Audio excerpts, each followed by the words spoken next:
Article 118, Sections 1B of the Constitution of Uganda gives Parliament powers to censure a minister. In part, the article reads, Parliament may by resolution, supported by more than half of all MPs, pass a vote of censure against a minister of misconduct or misbehavior. Uganda's parliament has a history of having censured two ministers, they being Major General Jim Muhezi and Sam Kutesa in 1998 and 1999 respectively. Since then, various attempts by the August House to censure a member of the executive have remained futile, with some attempts dying naturally.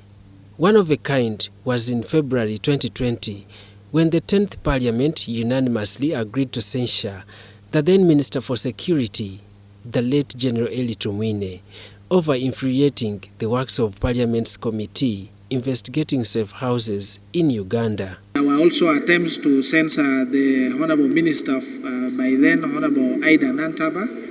I think it fell flat.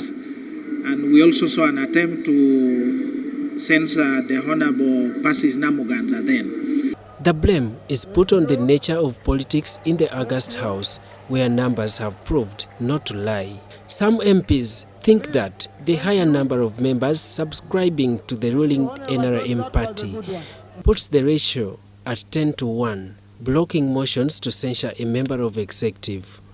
So as long as we have this nature of partisan politics where people put the party politics above national interests, then you can hardly have a successful censure motion.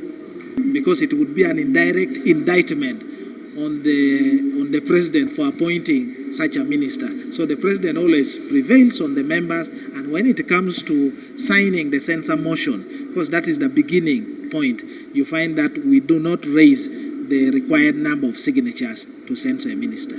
The debate arises as the Parliament Committee on Rules, Privileges and Discipline on Tuesday presented a report pinning the Minister of State for Lands, Housing and Urban Development, Persis Namuganza, for conduct contrary to the Constitution and rules of procedure of Parliament. It is alleged that Minister Namuganza ridiculed Parliament through various media, disabling the reputation of the August House.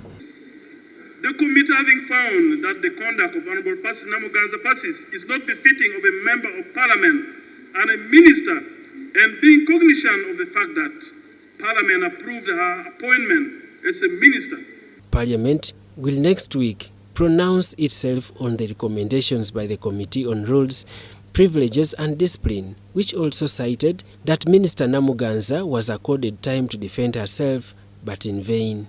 So we cannot allow condemnation, or rather condemning her in the strongest terms, like the report has already condemned her unheard. That is the biggest blunder which I see glaringly in that report, that it has already performed the role of the jury, the judge, the assessor, the prosecutor, and they have passed judgment before even the Honourable Namuganza could be given audience to defend herself, because that is her constitutional right.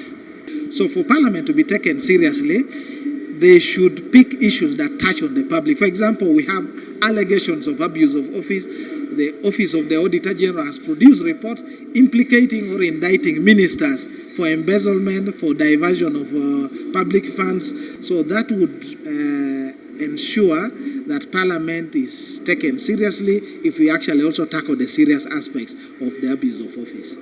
Daniel Mugoya, Gloria Gutabinji, UBC News.